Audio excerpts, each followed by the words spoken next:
Hello guys, welcome to KC shorthand. Shorthand में आपके doubts के सॉल्यूशन के लिए आप इस चैनल से जुड़ सकते हैं और अपने दोस्तों को रेफ़र कर सकते हैं। Be ready, 5 seconds, start. I am thankful to you for having given me this opportunity long last to say a few words on the budget.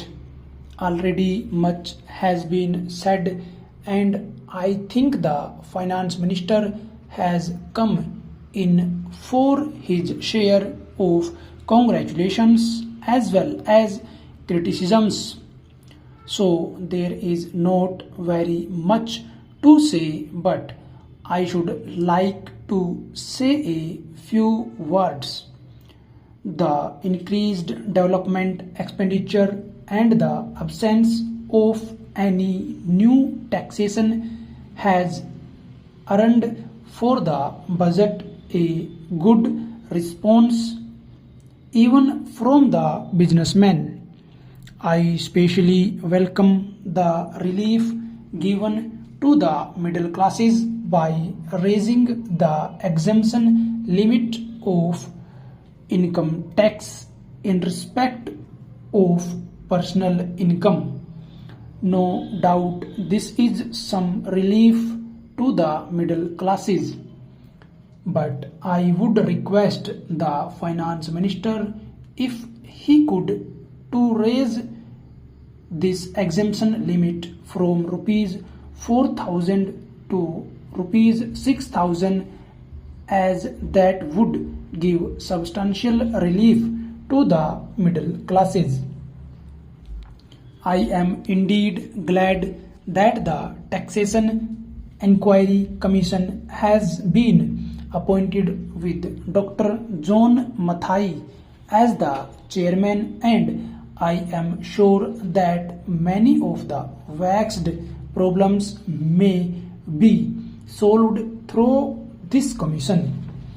At the same time, I would request the finance minister to put off the state duty bill for the present, since this inquiry commission has been appointed, and they may go into this question, for I feel that it is not an opportune moment to put on more taxes on the people.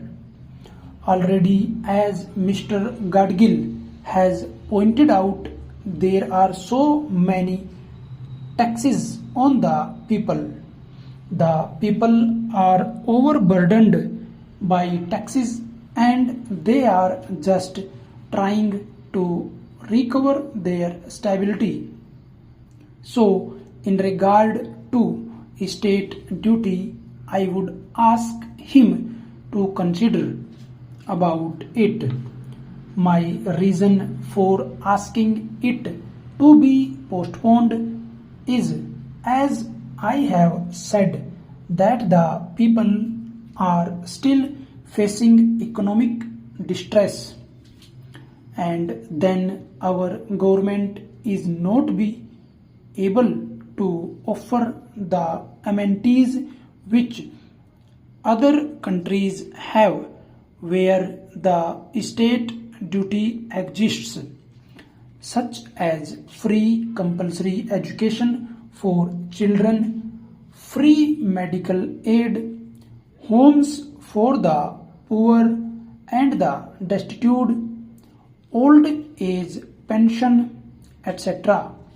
So my humble suggestion is that this point may be considered by the Taxation Inquiry Commission.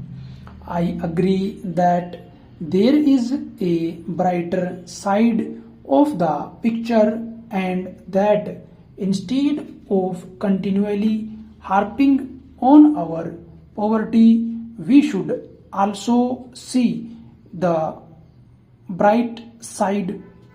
We are making encouraging progress towards laying the foundation of a welfare state. With the cooperation of all and the implementation of the 5-year plan, I am sure, sir, that we should be able to lay the foundations and fulfill the dreams of India. It is indeed encouraging to know from the finance minister that there is a tendency of lowering food prices all over the world, and in that case the prices in our country too would be lowered.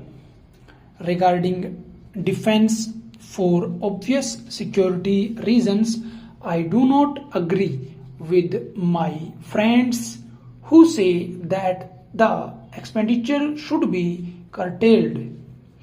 It is not advisable to take any undue risks and slacken the defense arrangements. Indeed, defense is one of our valuable assets.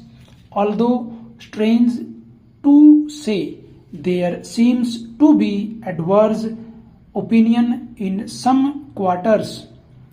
I agree with what General Karyappa once said, that God and army are remembered only when there is trouble. The army consists of the most disciplined and loyal set of young men. It would not be proper to effect economy in the pay of these brave officers, as it would not be an incentive for the right type of young men to join the army, and it would become ineffective and inefficient. I believe already officers who were drawing rupees 1,400 as their pay are now getting only rupees 700 and about rupees 100 as allowance. That is, they are getting about half of what they were getting before. It is hard for those officers on field duty to establish separate establishments for their families and for their children, and I would specially appeal to the finance minister to see that the family allowances may be restored to those officers who are on field duty. Economy in army could be affected in other ways. There is scope for more efficient operation of defense industries, which process seems slow, and by purchase policy of utilizing goods and stores indigenously manufactured. Preference should be given to country-made war materials such as could be produced here, and they would be cheaper than foreign-made goods. I may also suggest that the armed forces who are not on field service or under any operational commitments could be utilized for giving military training to the youths in schools and colleges, which would teach discipline and loyalty. The university authorities should make military training as part of their compulsory education, just as they have adopted social, domestic, and political sciences. The National Cadet Corps is already inculcating military training in some universities such as Bombay and Calcutta. But if military training is made compulsory for our university students, it will go a long way. Stop. Be ready.